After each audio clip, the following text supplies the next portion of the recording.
Praise the Lord, everyone. I welcome you all in our lockdown series number 23. आप सभी का स्वागत है प्रियो। हम अपने लॉकडाउन सीरीज के श्रृंखला 23 में आज पहुंच चुके हैं और आज जैसे शीर्षक आपने देखा है, आज हम नशीली दवाओं की लत के विषय में बातें करेंगे। Today we gonna discuss about drug addiction of a various kind and I want to start this with an incident that happened perhaps a decade ago when I just finished my, I think, first or second year of my bachelor's of theology, and I went back to my home at Raipur, Chhattisgarh for my perhaps Christmas vacation. And what I found is that when I got down from my train and then as I walked out of the railway station, on the parking lot I found few young kids. They were running around chasing each other. So I just noticed their play, and then I just wanted to see what actually they are trying to do. And then what I found, one small, young as I think perhaps 11 or 12 years old boy went behind a bus. And there were several buses standing in queue waiting for their turn to take the passengers. This little boy went behind this one of the buses. In between the buses where very barely many people could see them, and he was followed by a few other boys, perhaps 6 or 7, and they got together in that narrow passage between the two buses, and he took out, I think that seemed to me like a solution in the sense people call adhesive, by which you stick your shoes or sandals. It has a very strong smell. And they put it on a piece of cloth like handkerchief or something like that, and they all start inhaling. At first they started sniffing, then they start inhaling, and they were getting high. It took me time to understand what they are actually doing. But then there were some other people who were looking at them, and they said this is their daily work. They beg on the platforms, they beg in the trains, they beg all over the places, and whatever money they get, the cheapest way to get high or the cheapest way to get intoxication, this is what they have discovered. घटना मैंने अभी आपके सामने रखी प्रियो। वर्षों, लगभग 10 साल पहले की बात है, जब अपने BTH की study I think first year समाप्त करने के बाद छुट्टियों में मैं अपने घर रायपुर गया, और जब स्टेशन से मैं बाहर निकला, मैंने क्या देखा, कुछ बच्चे आपस में खेलते हुए एक दूसरे को दौड़ा रहे थे, और बहुत ही स्पीड से वो बसेस वहाँ पर खड़ी हुई थी उसके पीछे चले गए, 2 बस के बीच में वो चले गए जहाँ पर बहुत कम लोग ही उन्हें देख पाते।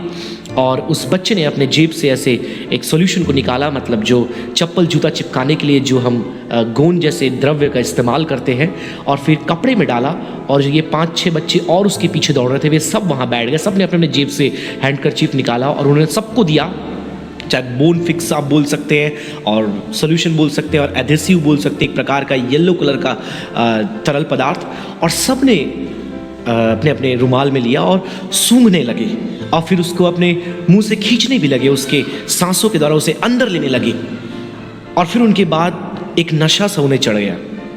और कुछ लोग मेरे साथ और देख रहे थे, उन्होंने बोला अरे ये तो इनका रोज का काम है, यह भीख मांगते हैं सड़कों में, रेलगाड़ियों में और प्लेटफॉर्म्स पे, और जो भी पैसा मिलता है सबसे सस्ता तरीका जो नशा करने का है, इन्होंने ये खोज निकाला है। सो that was very difficult for me to digest. Young like 13 years or 12 years, 11 years, small children, they were getting high by chemicals or through chemicals, which are highly dangerous for them as young as 11 or 12 years old kids. और ये परिस्थिति मेरे प्रियो ना केवल रायपुर के बारे में मैंने बताया, आज पूरे देश, दुनिया, पूरे भारत भर में आप ऐसे बच्चों को देख सकते हैं जो सड़कों पर, गलियों पर और स्क्वायर्स में, चौराहों पर भीख मांग करके, पैसे लेकर के नशा करते हैं, अलग अलग तरीके से, बोन फिक्स से, क्विक फिक्स से, व्हाइटनर से, अधेसिव से, शराब से, नशीली गोलियों से, गांजा से, अलग अलग प्रकार के नशे वो करते हैं। अगर आप हमारी सीरीज को फॉलो कर रहे हैं, so in previous days we made video on alcohol.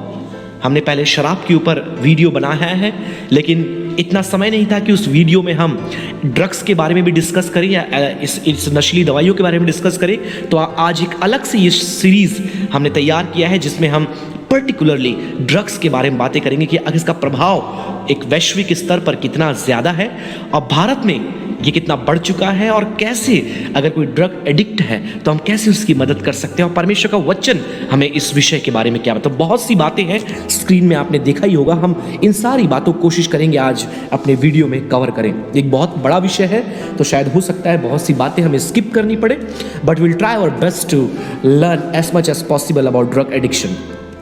So, as always, we start with the most basic definitions. There are many ways you can define this thing, but I have selected the most basic definition so that it will be easy for all of us to understand.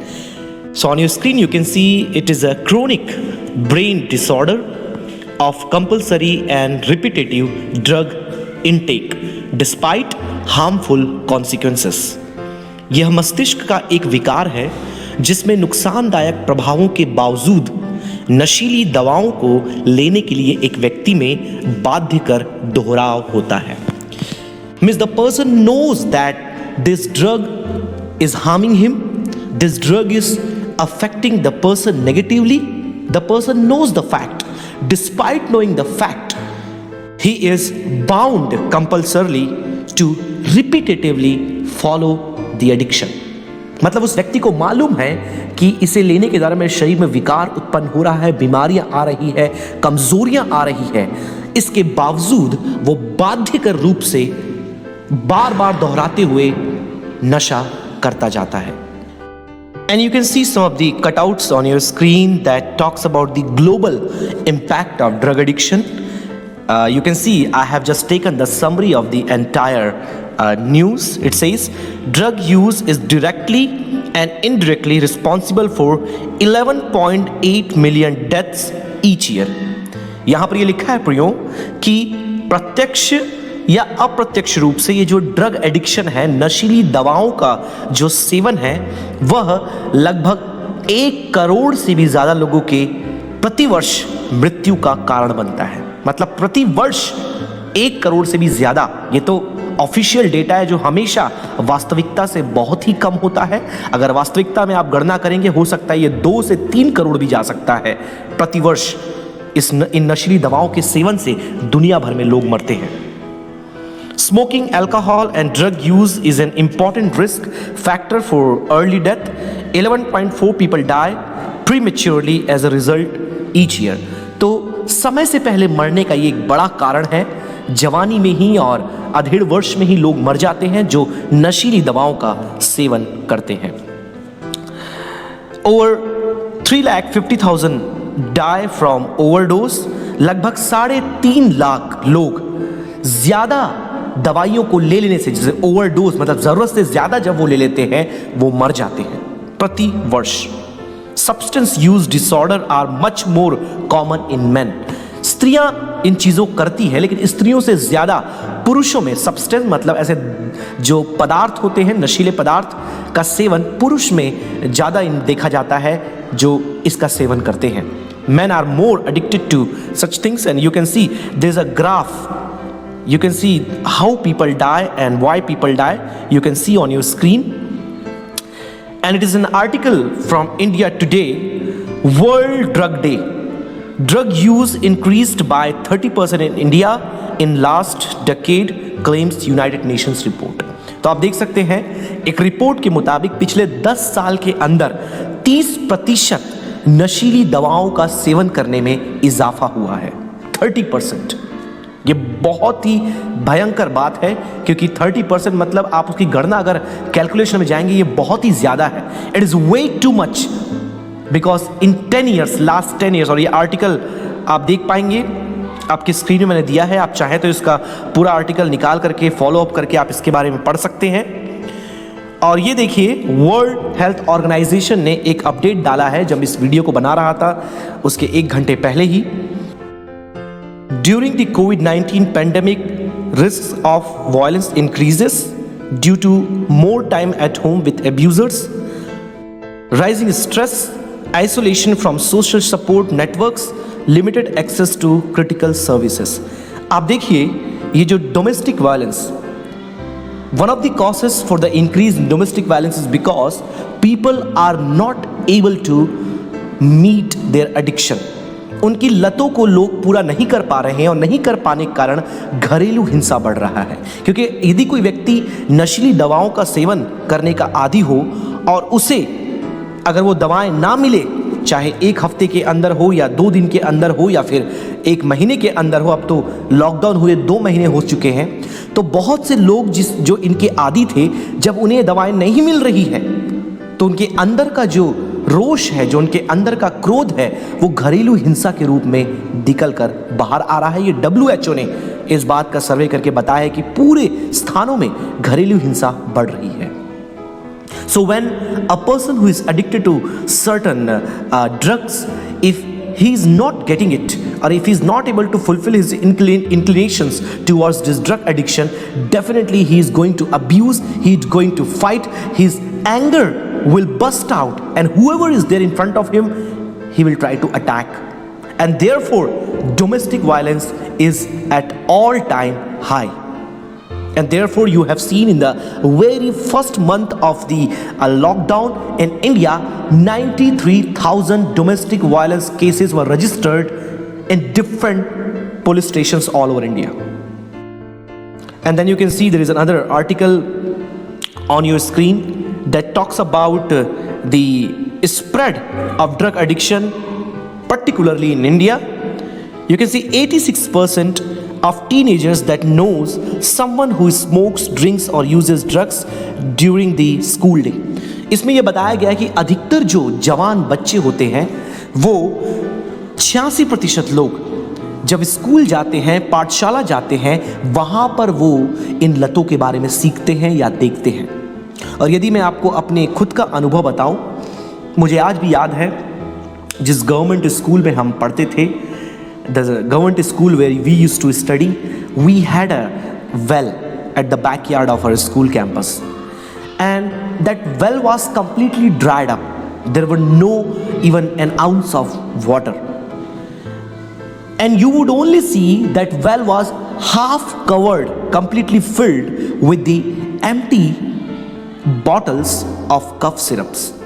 Whether you call it Benadryl, you call it Corex, you call it Tosex, there were many cough syrups, and these students who were not even adults, under 18, perhaps 15 years, 16 years, 17 years old, they would drink this cough syrup and throw the bottle in that well.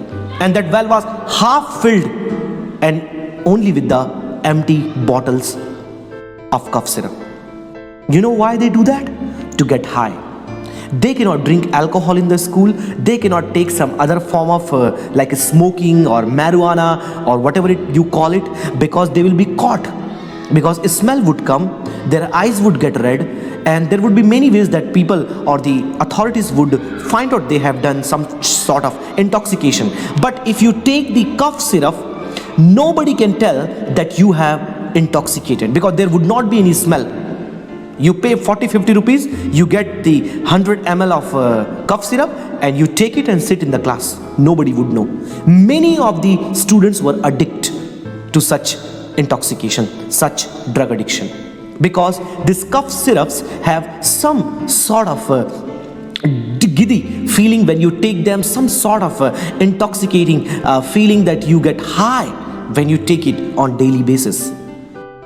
हमारे पाठशाला जहाँ पर हम पढ़ाई करते थे, हमें याद है हमारे कक्षा जहाँ हमारी लगती थी, उस बिल्डिंग के पीछे एक कुआं था, और वो कुआं सूखा था, खाली था, लेकिन वो आधे से भी ज़्यादा बहुत ऊपर तक खाली कफ सिरप, जो खांसी की दवाई होती है, उससे भरा हुआ था, खाली बोतल से भरा हुआ था। क्योंकि लोग नशा, विद्यार्थी खास तौर पे जो वयस्क भी नहीं थे, छोटे छोटे बच्चे थे, 15 साल, 16 साल, 17 साल के, वो उस कफ सिरप को पी करके बॉटल को वहाँ फेंक देते थे, ताकि किसी को पता मत चले उन्होंने नशा किया है। क्योंकि अगर शराब पिएंगे बदबू आएगी, अगर स्मोकिंग करेंगे तो उसका स्मेल आएगा, कहीं ना कहीं लोगों को मालूम चल जाएगा। तो वो क्या करते, इस कफ सिरप को पीते, बॉटल वहां फेंकते और क्लास में जाकर के बैठ जाते। ये मैं आपको 12, 13, 15 साल पुरानी बातें बता रहा हूं। आप सोचिए आज के स्तर में पाठशालाओं में, स्कूलों में बच्चे जाकर क्या क्या नहीं करते होंगे। कुछ लोग 10 एक टैबलेट आती थी गोली, उसे लेकर के खा करके बैठते थे, उन्हें नशा लगता था। सो मेरे प्रियो, मैं आपको बताना क्या चाह रहा हूं, मेरा स्कोप यह है कि कई बार हम अनदेखा करते हैं, हमको लगता है हमारे बच्चे ये सब नहीं कर रहे हैं, हमारे पड़ोस में, हमारे इलाके में, हमारे कलीसिया में, हमारे स्थानों में ये सब नहीं हो रहा। But you never know who is that individual who is addicted to drugs, because sometimes you can know the drunkards, you can know the smokers, but people who are addicted to the some sort of drugs and medications, they are very difficult to discover, or they are very difficult to be known. आप देखिए screen पे, जैसे मैंने बताया 86%, 86% लोग पाठशाला schools में जाते समय इन चीजों के बारे में सीखते हैं। 50% of teenagers who have misused a drug at least once in their lifetime, 50% जो जवान लोग हैं एक ना एक बार अपने जीवन में इस चीज को जरूर आजमाते हैं, और उसे आजमाने के बाद फिर वो लत में तब्दील होता है। 43% of college students who use illicit drug, ये गैर कानूनी जो नशीली दवाइयां हैं, लगभग 43% जो कॉलेज जाने वाले विद्यार्थी हैं वो उसका सेवन करते हैं। 43% इज कॉलेज स्टूडेंट्स। फिर एक सर्वे किया गया था, ये गवर्नमेंट की वेबसाइट से मैंने निकाला है, India has wide spread drug problem. ये गवर्नमेंट की वेबसाइट है, ये पूरा रिसर्च किया गया। आप चाहे तो इसका पूरा आर्टिकल इसको गूगल सर्च करके आप निकाल सकते हैं, लेकिन यहां पर मैंने उसका जिस्ट ही डाला है। वहां लिखा है, millions of Indians are dependent on alcohol, cannabis, opiates and drug misuse is a pervasive phenomenon in Indian society, says a new report published jointly by the UN Office on Drugs and Crime and India's Ministry of Social Justice. Millions मतलब लाखों जवान भारत में इस प्रकार की नशीली दवाओं की लत में पाए जाते हैं, लाखों। ये भारत और यूनाइटेड नेशंस दोनों दलों की तरफ से मिलकर किया गया जो रिसर्च शोध है उसमें मालूम चला है।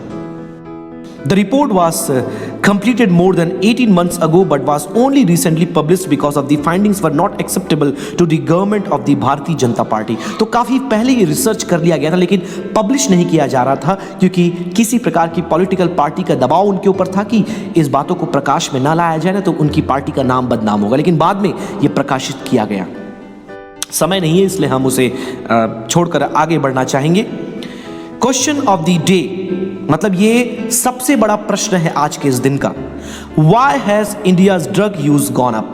आखिर भारत में नशीली दवाओं का सेवन क्यों इतना बढ़ गया है? ये सबसे बड़ा प्रश्न है जो हम में से कोई नहीं करता, लेकिन ये जो वाइस के द्वारा ये किया गया है, VICE, ये एक बहुत बड़ा ऑर्गेनाइजेशन है, इनका यूट्यूब चैनल है, वेबसाइट है।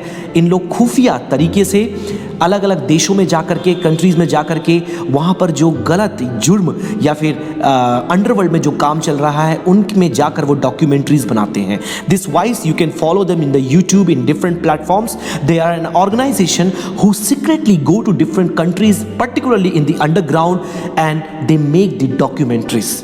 There data is very authentic. उनके जो सबूत होते हैं, जो उनके डॉक्यूमेंट्रीज होते हैं, वो बहुत ही मतलब वास्तविक होते हैं, सत्य से भरे हुए होते हैं। तो वो ये कहते हैं कि आखिर भारत में नशीली दवाओं का सेवन इतना बढ़ क्यों गया है।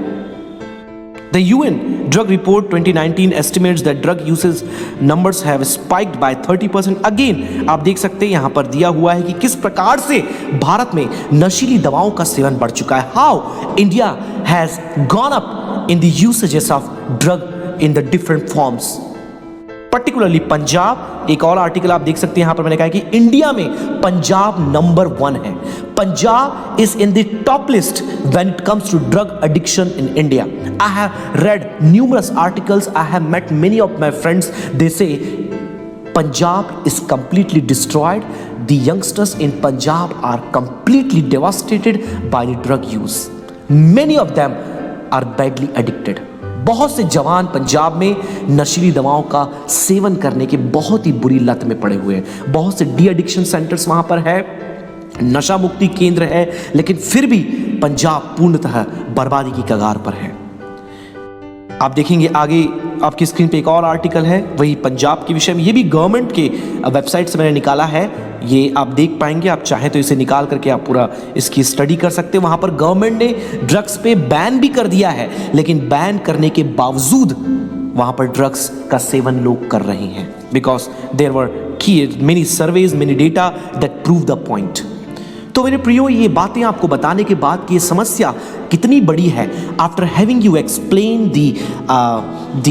The total intensity of the problem, I would like to take you what are the physical and psychological and moral and social impact of the drug usages। मैं आपको बताना चाहूँगा इन सारी बातों को जानने के बाद कि चिकित्सकीय तौर पर, शरीर पर, शारीरिक तौर पर, मनोवैज्ञानिक तौर पर, नैतिक तौर पर, सामाजिक तौर पर आखिर क्या प्रभाव एक व्यक्ति के जीवन में इससे पड़ता है। अपनी स्क्रीन में ये भी देख सकते हैं कि इस ड्रग यूज को, जो ड्रग अब्यूज है या फिर नशीली दवाओं का सेवन है, इसे रोकने के लिए कई देश की सरकारों ने बहुत ही सख्त कानून बनाया है। Many countries, the government have taken very strong steps to curb the drug abuse, as some of those I have put on the screen, like Malaysia. You can see in Malaysia, those who sell drugs can be punished with death।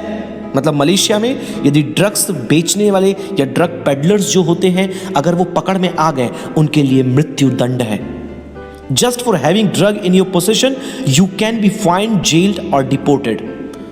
आप देखिए, driving drunk is punishable. आप देखिए, अगर आपके पास नशीली दवा मिल भी गई, चाहे आप नहीं बेच रहे हो, अगर आपके पास मिला तो आपको जेल में डाल दिया जाता है। मलेशिया का ये खबर है। चाइना के बारे में देखिए, if you are caught with drugs you could be forced to attend drug rehab in a facility run by government. Execution is the penalty for some drug crimes. तो अगर आपके पास नशीली दवाएं मिलती हैं, आपको नशा मुक्ति केंद्र में डाल दिया जाएगा, और यदि आपके किसी प्रकार का जुर्म आपने किया है या आपने बेचा है किसी को, तो वहां पर लिखा है एक्सिक्यूशन, मतलब आपको मृत्यु दंड दे दिया जाएगा। वियतनाम की बात करें, drug crimes are taken very seriously. If you are arrested with more than 1.3 pounds of heroin you will be automatically executed, आपको मार दिया जाएगा।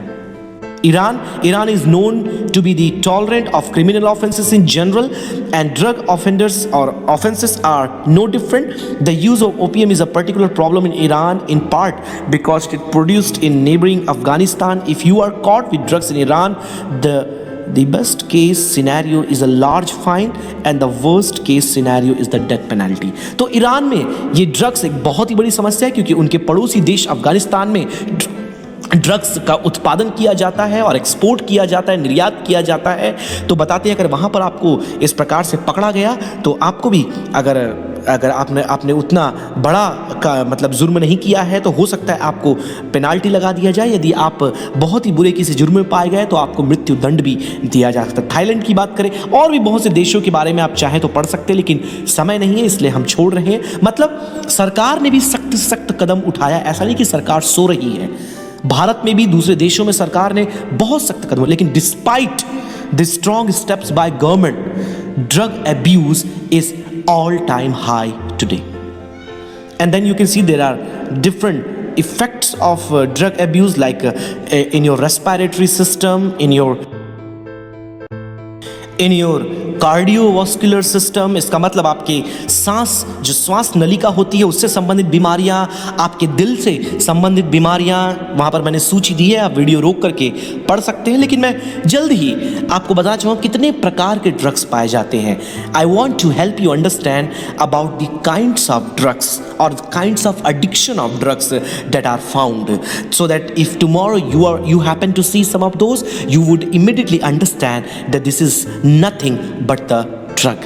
तो कल को आपको यदि मिले आपके बच्चों के पास या किसी और के पास, आप तुरंत समझ पाएं कि यह कुछ और नहीं परंतु नशीला पदार्थ है जो मेरे बच्चे या कोई और इसका सेवन कर रहे हैं। तो आपकी स्क्रीन में देखिए categories of drugs. You can see opiates, जिसको हेरोइन भी कहा जाता है, स्टिमुलेंट्स, कोकेन और भी अलग द्रव्य, डिप्रेसेंट्स, जिसको अल्कोहल या शराब की कैटेगरी में आता है, minor tranquilizers, example Valium, hallucinogens, magic mushrooms, cannabis, आप जिसे गांजा भी कहते हैं, solvents, aerosol cans etcetera, herbal highs now which is illegal, tobacco, जो आप सिगरेट्स या अलग फॉर्म्स में देख सकते हैं, यहाँ पर चित्र भी दिया हुआ है, आप देख सकते हैं, टैबलेट्स हैं, पाउडर्स है, कोकेन है, हीरोइन है, अल्कोहल है, और फिर अलग अलग प्रकार के गांजा है यहाँ पर।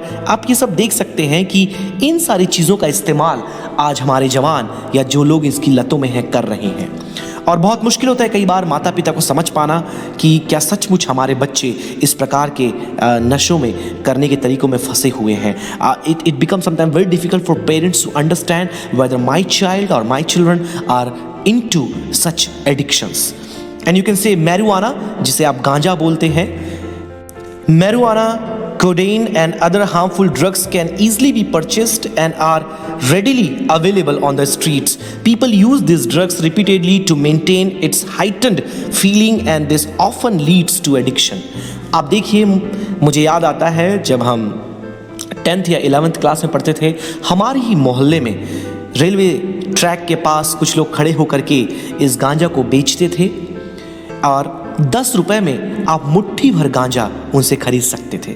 I remember when I was just school students 10 or 11 years old, I could see on nearby railway tracks this drug peddlers will be standing and within just for rupees 10 or 20 you can get a handful of ganja or marijuana.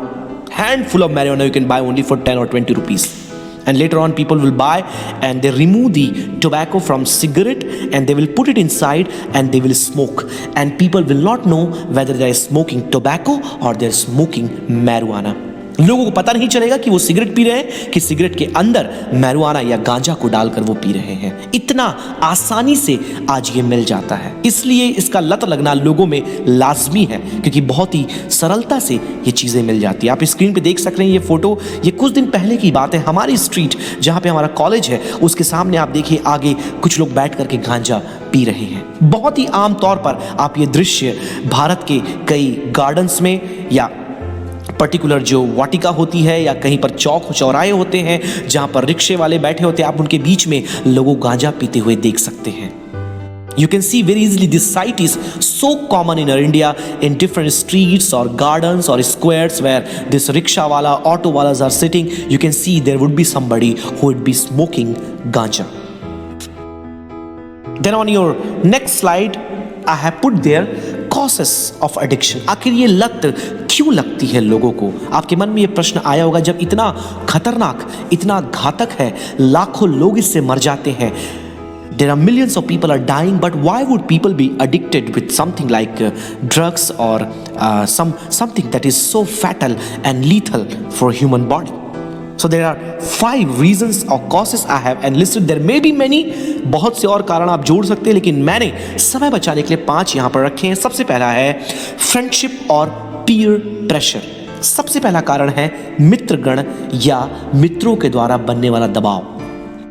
आज हम एक ऐसे समाज में जीते हैं प्रियो कि यदि आप किसी प्रकार का नशा नहीं करते तो आप अपने मित्रों के सर्कल, जिसको हम बोलते हैं ना फ्रेंड सर्कल, आप उसमें नहीं रह सकते, क्योंकि हर एक फ्रेंड सर्कल आज सप्ताह के अंत में या प्रतिदिन, चाहे ट्यूशन से बाहर आए या कॉलेज या स्कूल से बाहर आए, किसी ना किसी प्रकार का नशा वो करते हैं। चाहे स्मोकिंग हो, चाहे ड्रिंकिंग हो, चाहे किसी भी प्रकार का नशा क्यों ना हो, आज फ्रेंड सर्कल में इकट्ठा होना मतलब नशा करना एक आम बात बन गई है। और यदि आप नहीं करते या आपका बच्चा नहीं करता तो वो उस फ्रेंड सर्कल में नहीं आ सकता।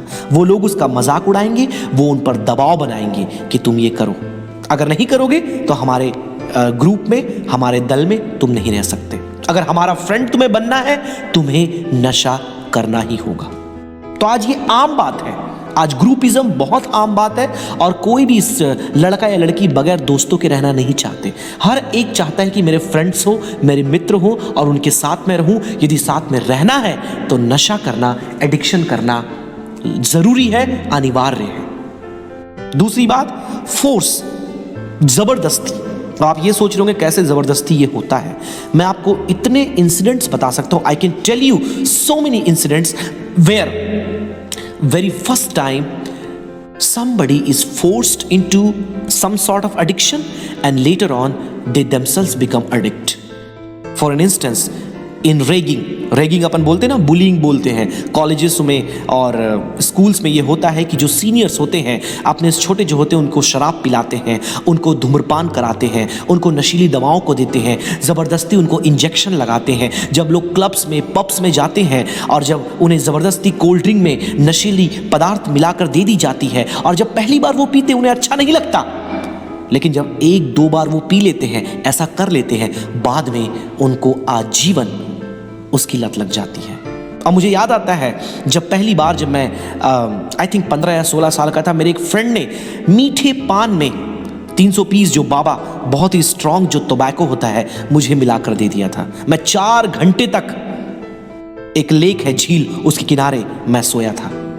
First time one of my friends put a very strong tobacco in sweet pan or sweet betel, you call it for that matter, and gave it to me without telling that this has tobacco.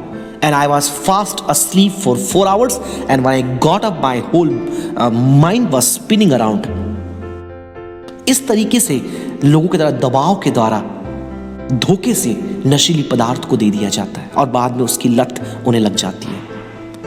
तीसरी बात, brokenness, एग्नी, वेदना, दर्द। जब कोई अपना मर जाता है, जब किसी का बॉयफ्रेंड छोड़ देता है, गर्लफ्रेंड छोड़ देती है, जब कोई मित्र धोखा दे देता है, जब कहीं पर कुछ जॉब लॉस हो जाता है, कुछ भी ऐसा बड़ी समस्या जीवन में हो जाती है, तब आदमी नशा करना शुरू कर देता है, तब आदमी नशीली दवाओं को लेना शुरू कर देता है अपने उस दर्द को छुपाने के लिए। Because when you take this drugs for a while, at least for some hours, it will make you forget your pain, it will make you forget your problem, it will make you forget your brokenness and you will be high.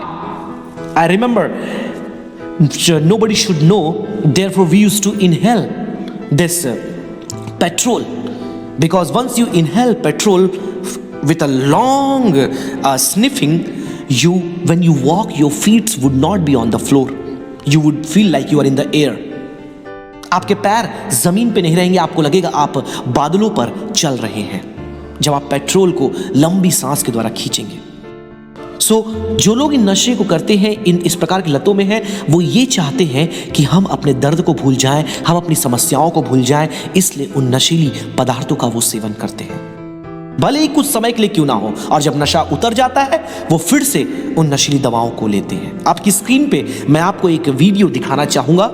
ये video मैंने एक documentary से निकाला है, अब आपके सामने ये प्ले किया जाएगा, आप इसे ध्यानपूर्वक देखिएगा।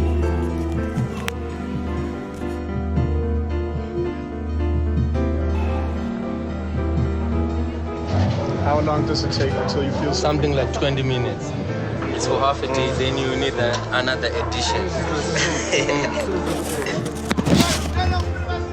The main reason which makes us do these drugs, guys, is unemployment. You don't have things to do. You don't get stressed or get worried about a lot of things. I've been seated at home like 2 years now.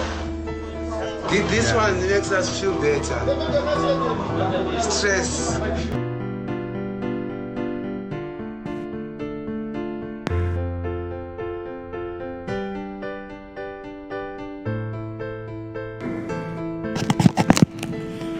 तो आपने screen पे देखा ये documentary कि लोग बता रहे हैं कि वो ना उनके पास कोई जॉब है, ना कोई कार्य है, ना कोई वर्क है, और अपने दुख को भूलने के लिए वो इस प्रकार से नशीली दवाओं का सेवन करते हैं। आई रिमेंबर मेरी मम्मी मुझे बहुत पहले बताई थी कि उन्होंने एक व्यक्ति से मुलाकात की थी जो जेल में जब थे, उन्हें कुछ भी नशीली पदार्थ उन्हें नहीं मिलता था। He would not get anything to get high, so he would kill the lizard, जो छिपकली होती है उसे वो मार देता था और सुखा करके उसका पाउडर बना करके सिगरेट के अंदर डालकर उसे पीते थे। He would kill the lizard and take and dry it up in the sunlight. After making it powder, he would put it inside a cigarette by throwing all the tobacco out, and he would smoke and get high. तो अलग अलग प्रकार की नशीली दवाओं का seven, ऐसी ऐसी चीजें हैं आपने कभी सुना नहीं होगा। लोग सांप से अपने आप को कटवाते हैं नशा करने के लिए। अपने दर्द को भूलने के लिए लोग ये करते हैं। चौथी बात, वर्कलोड, कार्यभार। मुझे याद आता है कि एक बार मैं बैग लेने के लिए मार्केट गया और मैं बात करते करते काफ़ी वो मित्र से बन गए। एंड देन मैंने कुछ बातें उनसे पूछी कि एक दिन में कितना बैग आप बनवा लेते हैं। तो उन्होंने बताया कि हमारे जो वर्कर्स हैं, जब उन्हें हम सुबह सुबह एक पौवा मतलब शराब जब उन्हें हम दे देते हैं तो वो एक दिन में 10 से 12 बैग बना लेते हैं। मैं बोला जब शराब आप नहीं देते तो 5-6 ही बना पाते हैं। So means if you have work load, if you have extra work and you get stressed, you want to feel relaxed, you take drugs. अपने कार्य के भार को, प्रेशर को कम करने के लिए, ज़्यादा मेहनत करने के लिए, क्योंकि जब आप नशा करते हैं तो आपको पता नहीं होता आपका शरीर का आप कितना इस्तेमाल कर रहे हैं, कितनी ऊर्जा आप लगा रहे हैं, क्योंकि आप नशे में होते हैं। So people take because of the workload. And then fifth, it is trending in movies. फिल्मों में ये बहुत ही प्रचलित है, टीवी सीरियल्स में और वेब सीरीज में, चाहे आप नेटफ्लिक्स की बात करें, आप यूट्यूब प्रीमियर की बात करें, हर जगह आप देखें नशा करना एक आम बात बना दिया गया है। आप मूवीज देखें, आजकल जो हमारे बच्चे जवान लोग जब फिल्मों को देखते हैं, वेब सीरीज देखते हैं, अंग्रेजी फिल्मों को देखते हैं, आप उसमें देखिए नशा करना आम बात है। जो वीकेंड्स में फ्रेंड्स के साथ बाहर जाकर के शराब पीना, स्मोकिंग करना, कोकीन लेना, ड्रग्स लेना आम बात है। प्रचलन में इसे ला दिया गया है। मतलब नशा करना, ड्रग्स लेना एक आम बात हमारे समाज ने बना दिया है। किसके द्वारा? स्क्रीन के द्वारा, फिल्मों के द्वारा, मूवीज के द्वारा। Our society, our culture, our entertainment has made drug taking as a common factor. एक आम बात बना दिया है। आप ड्रग्स लेना चाहते ले ले, तो आम बात है, हर कोई लेता है। इसमें कोई टैबू नहीं है, ये कोई अप्रचलित बात नहीं है, ये बहुत ही प्रचलित है, बहुत ही आम है, आप भी ले सकते हैं। तो अपने आप जब एक जवान टीवी स्क्रीन को देख रहा है, मूवीज को देख रहा है, उसमें देख रहा है कि सब कोई नशा कर रहे हैं, तो अपने आप उसके अंदर ये इच्छा आती है, क्यों ना मैं भी ये ले लूं, क्यों ना मैं भी इसका सेवन करूं। Why don't I take? Why I am a baby? Why I am a child? I should also get matured, and being matured means in our society, in our movies, taking intoxication, taking drugs is a sign of maturity, is a sign of manhood, is a sign of becoming older. तो हाँ, इसलिए लोग इसका seven करते। तो कुछ causes मैंने यहाँ पर रखे। अब उसके बाद बिना समय गवाए बहुत ही जल्दी हम इसके शारीरिक प्रभाव को हम यहाँ पर सीखेंगे। We gonna learn the physiological effects of drug addiction. Bipolar disorder. Bipolar disorder means द्विध्रुवी विकार। अब द्विध्रुवी विकार का मतलब एक व्यक्ति एक पल में ही हंसता, मुस्कुराता और अच्छे से बातें करता है, दूसरे ही पल में वो क्रोधित हो जाता है, चिड़चिड़ा हो जाता है और चीजों को पटकने लगता है। जो लोग ड्रग्स लेते हैं उनके अंदर इस प्रकार के स्वभाव को देखा। इनके इसको मनोवैज्ञानिक विकार बोलते हैं। बाइपोलर डिसऑर्डर मतलब एक पल में खुश, एक पल में दुखी, फिर एक पल में हंस खेल रहे हैं, दूसरे पल में लोगों को जाकर के मार रहे हैं। दूसरी बात, एंटी सोशल पर्सनैलिटी डिसऑर्डर मतलब असामाजिक विकार। जो व्यक्ति इस प्रकार के, the person who is addicted to some sort of drugs, he would be anti social. Anti social होने का मतलब वो परिवार वालों के बीच में, लोगों के बीच में नहीं जाना चाहेगा, अपने आप को सबसे अलग थलग लगेगा। क्यों अपने आप को अलग थलग रखेगा? ताकि उनसे दूर रह करके वो नशा कर पाए, उन बातों को कर पाए जो वो किसी को बताना नहीं चाहता। और वो उन लोगों के साथ रहेगा जो ऐसी नशीली दवाओं को लेते हैं। परिवार वालों के साथ नहीं रहेगा, अपने फ्रेंड्स के साथ नहीं रहेगा, चर्च नहीं आएगा, अच्छे लोगों के साथ नहीं रहेगा, लेकिन उनके साथ रहना पसंद करेगा जो ऐसी नशीली दवाओं को लेते हैं। थर्ड, इन्फेक्शन, संक्रमण।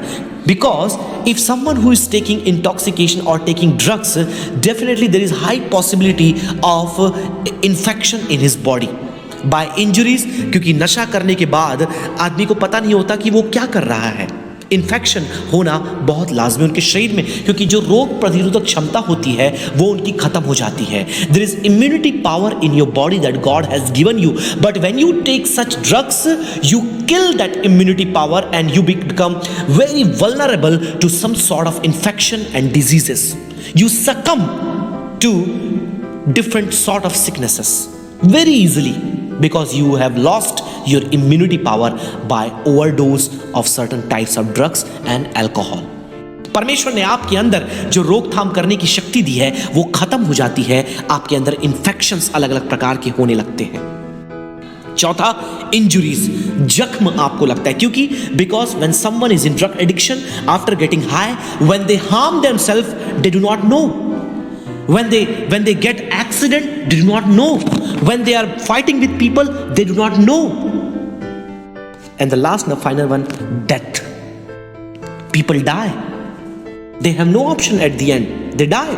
जैसे इस वीडियो के स्टार्टिंग में हमने देखा कि लगभग करोड़ों से भी ज्यादा लोग प्रतिवर्ष मर जाते हैं ओवरडोज के कारण, या फिर नशा करने के द्वारा गाड़ी चलाने के कारण, या फिर लड़ाई झगड़ा करने के कारण, अलग अलग कारणों से लोग मर जाते हैं। So eventually this drug kills you by the means of overdose, or after having taken it you go for a war, fighting, or maybe you may be riding or driving and you get an accident. Now quickly let's go to the another slide, and there you can see the psychological effects, मनोवैज्ञानिक प्रभाव क्या क्या पड़ते हैं drugs लेने से। The very first one you see guilt, दोष का भाव, क्योंकि कहीं ना कहीं मेरे प्रियो आपके मन में ये बात आपको पता है कि आप गलत कर रहे हैं। सिन, पाप का भाव आपके अंदर रहता है। Everyone who take drugs they live in guilt, उनके अंदर दोष रहता है जो अंदर से उन्हें खाया जाता है। It kills them from within because that feeling of drug, that's why they hide. आपको मालूम होगा जितने लोग ड्रग्स लेते हैं वो छुप कर लेते हैं, अकेले कमरे में लेते हैं, या कहीं कोने दूर दराज में कहीं जाकर के लेते हैं। क्यों वो ऐसा करते हैं, क्यों वो छुपते हैं?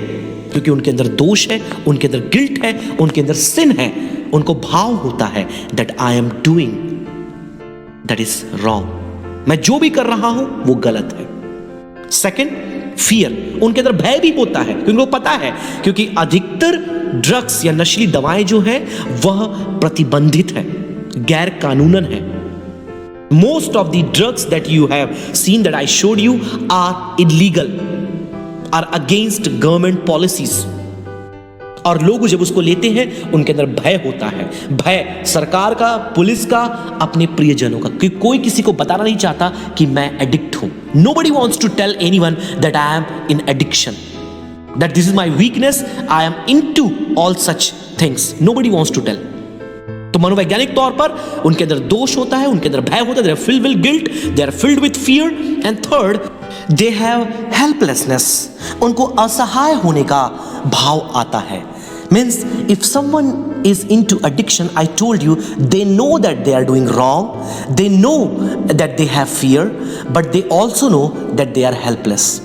Because addiction by definition mean that you are forced into something by yourself which you cannot avoid. आप किसी ऐसी बात में पड़ चुके हैं जिसको आप अपने खुद के द्वारा भी नहीं रोक पा रहे हैं। So they are helpless, उनको असहाय होने का एहसास होता है, वो रोने लगते हैं, चिल्लाने लगते हैं, जब उन्हें ड्रग्स नहीं मिलता वो बेचैन हो जाते हैं। इसलिए आप देखिए डोमेस्टिक वायलेंस, मैंने आपको बताया, बढ़ गया है, because they are not getting what they want, they are helpless. Then fourth, anger, psychologically they become angry, उनको क्रोध आने लगता है, क्योंकि जब उन्हें नहीं मिलता वो लोगों को मारने लगते हैं, घर के सामान बेचने लगते हैं, वो सब कुछ दांव पर लगा देते हैं। किस लिए? केवल नशीली पदार्थ को लेने के लिए। People to buy drugs, they sell everything, they sell their home, their property, their goods, even their own children and wives. अपने पत्नी, अपने बच्चों को भी लोग बेच देते हैं जब उन्हें ड्रग्स नहीं मिलता, क्योंकि उन्हें दुनिया में कुछ भी नहीं चाहिए, केवल कुछ चाहिए तो उन्हें केवल और केवल ड्रग्स चाहिए। ऐसी होती है इनकी लत। The next, fifth one, depression. If you are following us, I have already made one of the series in this topic, depression. So people who take drugs they go into depression. जो लोग नशा करते हैं, नशीली पदार्थों को लेते हैं, वे लोग तनाव में चले जाते हैं, क्योंकि आपके मन में आपको मनोवैज्ञानिक तौर पर यह बेचैन कर देता है, आपको तनावग्रस्त कर देता है। आप हमेशा इसकी ललक में होते, मुझे कब मिलेगा, मुझे कब मिलेगा। जैसे ही उतरता है आप अगले डोज की तलाश में चले जाते हैं, अगले बार आप लेने की खोज में लग जाते हैं। You get depressed because you are always into addiction, you are always thinking about the next dose. When this gets over, when I am going to get this next second one, where am I going to find the another dose? Once it is finished, how am I going to again get drugged? Sixth one, anxiety. आप चिंता से भर जाते हैं जब आपको लगता है कि मैंने ये ड्रग्स ले लिया है, मुझे लत लग चुकी है, मेरा परिवार चला गया है, मेरे पैसे चले गए हैं, मेरी नौकरी चली गई है। और वो व्यक्ति जो इस नशे को करता है वह चिंतित हो जाता है, वो चिंता की तराइयों में चला जाता है। The person who has sold his everything, whatever he has lost his job, he has lost his family, the person has nothing but to worry and be anxious. That where am I going to get all the things back and how am I going to survive in this world? So these are some of the psychological effects. Now let's move quickly to the moral effects. नैतिक प्रभाव क्या क्या पड़ते हैं एक व्यक्ति के ऊपर जो ड्रग्स लेते हैं, people who take drugs. The very first one, sin. नैतिक तौर पर मैंने जैसे आपको बताया पाप है ये। बाइबल हमें बताती है कि किसी प्रकार का नशा करना, पियक्कड़पन, अपने आप को हाई करना वह पाप है और ऐसे लोग परमेश्वर के राज्य में प्रवेश नहीं कर सकते। तो morally it is sin to get drugs और take some form of drugs to get high. मैं ध्यान से सुने, मैं ये नहीं बोल रहा हूं कि चिकित्सा के लिए, अपना इलाज करने के लिए आप ड्रग्स ले रहे हैं, आप नशीली, क्योंकि हर एक दवाओं में कहीं ना कहीं नशीली पदार्थ, इस प्रकार के केमिकल्स होते हैं, मैं उसकी बात नहीं कर रहा। लेकिन you are taking drugs to get high, you are doing sin. तो कल को मेरे खांसी हो गई, मैं जाकर बेनाड्रिल मैंने लेकर पिया, मैं नशा नहीं कर रहा हूं, अपनी खांसी को दूर करने के लिए मैंने वो लिया है। जिस बारे पौलुस तीमुथियुस को बोलता है, जो जो तुम्हारे पेट में समस्या लोग बताते हैं तो तुम थोड़ी थोड़ी लिया करो। उसका मतलब ये नहीं कि उसको नशा करने के लिए वो दे रहा है, परंतु उसको जो शारीरिक दुर्बलता है उसे ठीक करने के लिए उसे सजेस्ट किया जा रहा है। So if you take drugs in a form of medication to cure some physical ailments, you are not doing sin. But you are taking drugs to get high, you are doing sin. Second, lie, झूठ। नैतिक तौर पर जो लोग drugs लेते हैं वो झूठ बोलते हैं, क्योंकि because when they want money and when they ask to their father और मदर और फ्रेंड्स और ब्रदर्स और sisters, they would not tell them that I am taking this money to do the drugs.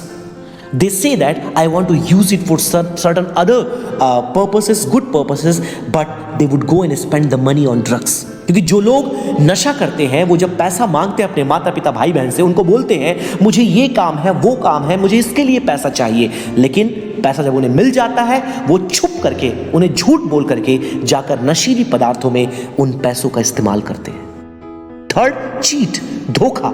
लोग जो नशा करते हैं, नशीली पदार्थ को लेते हैं, वो धोखा देते हैं अपने लोगों को और उनके सामने दगाबाजी करने के द्वारा वो जाकर नशीली पदार्थ को लेते हैं. The people who take this drugs, they actually cheat their parents, their life partner, their family member and do the drugs. They would tell them that we don't do, मैं नहीं करता, I don't take drugs, but by cheating them, they go at the back and do the drugs. Fourth, theft, चोरी.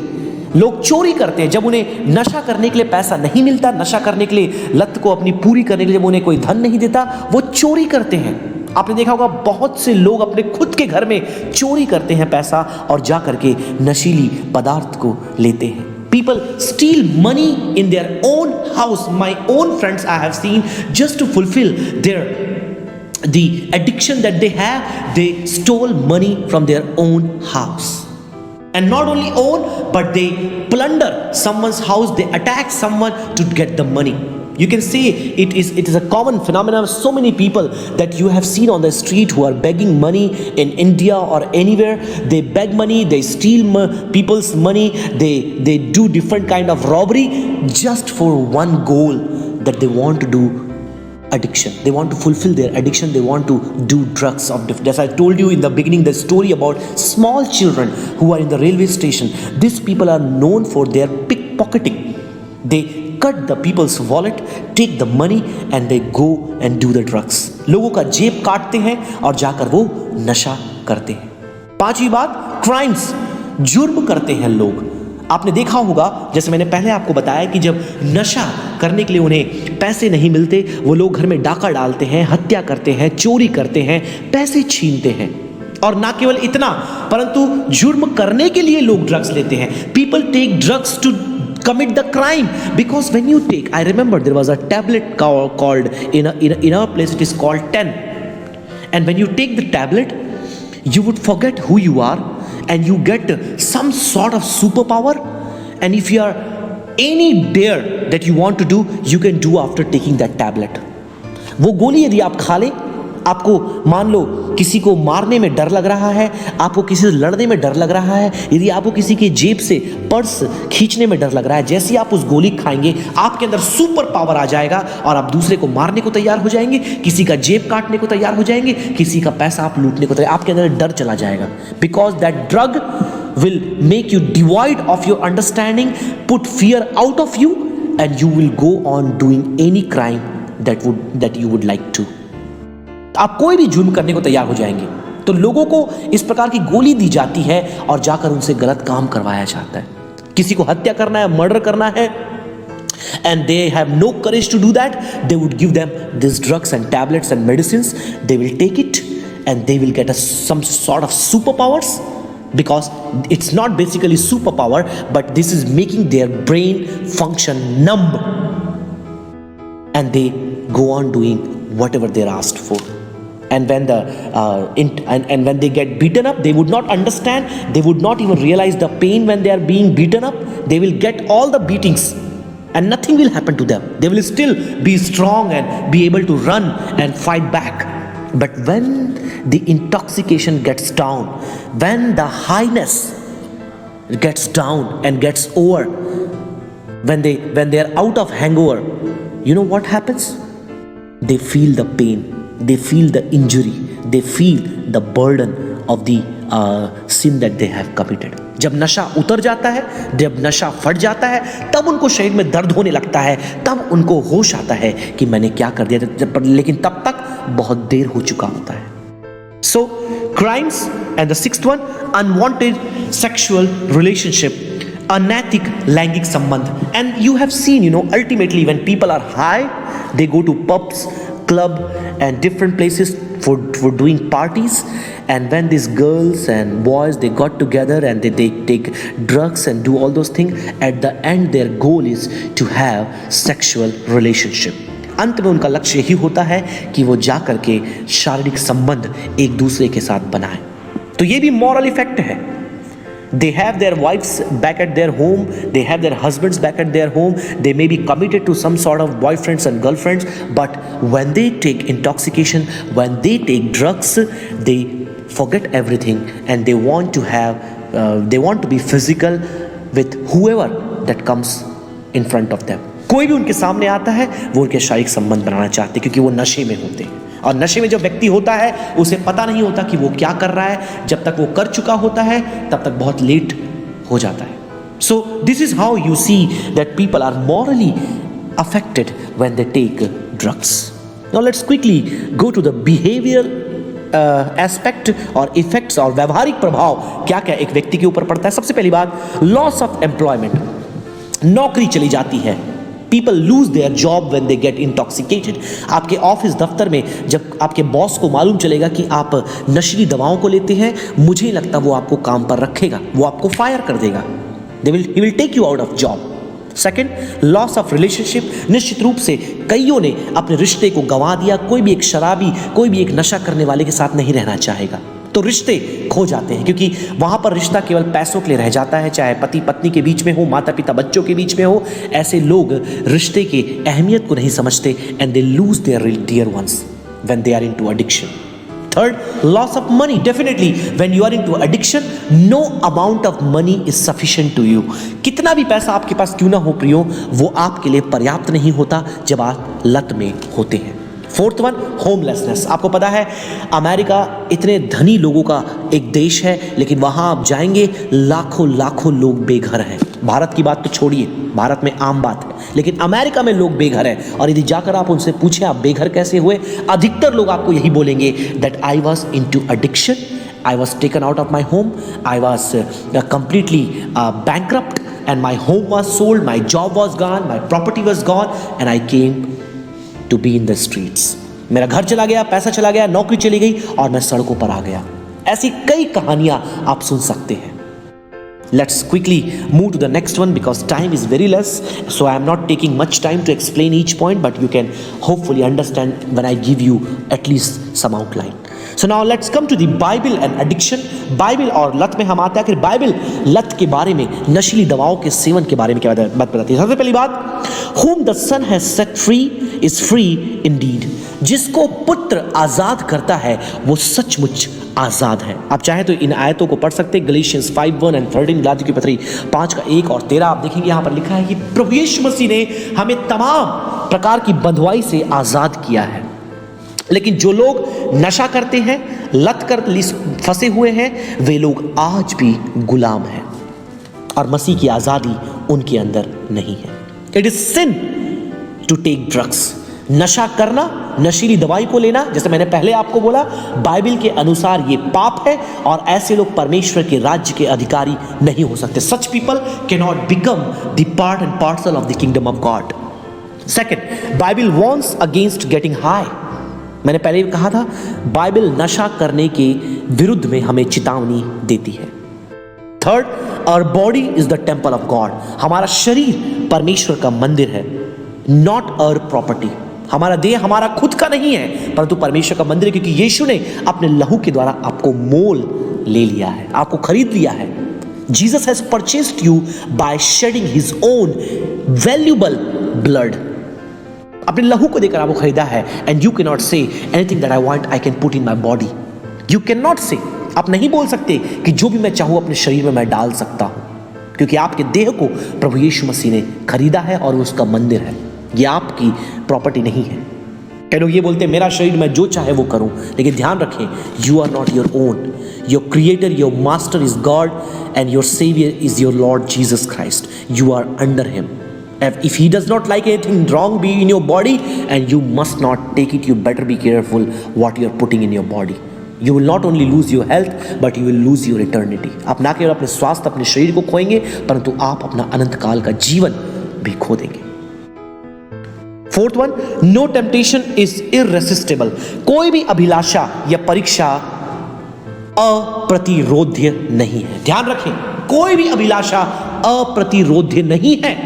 ऐसी कोई भी लत नहीं है जो आप कहें कि मैं रोक नहीं सकता, because God has not put in a temptation that we can not overcome. ऐसी कोई भी परीक्षा, कोई भी अभिलाषा आपके जीवन में नहीं है जिस पर आप जय नहीं पा सकते। आपको लगता होगा इस लत से मैं बाहर नहीं निकल सकता।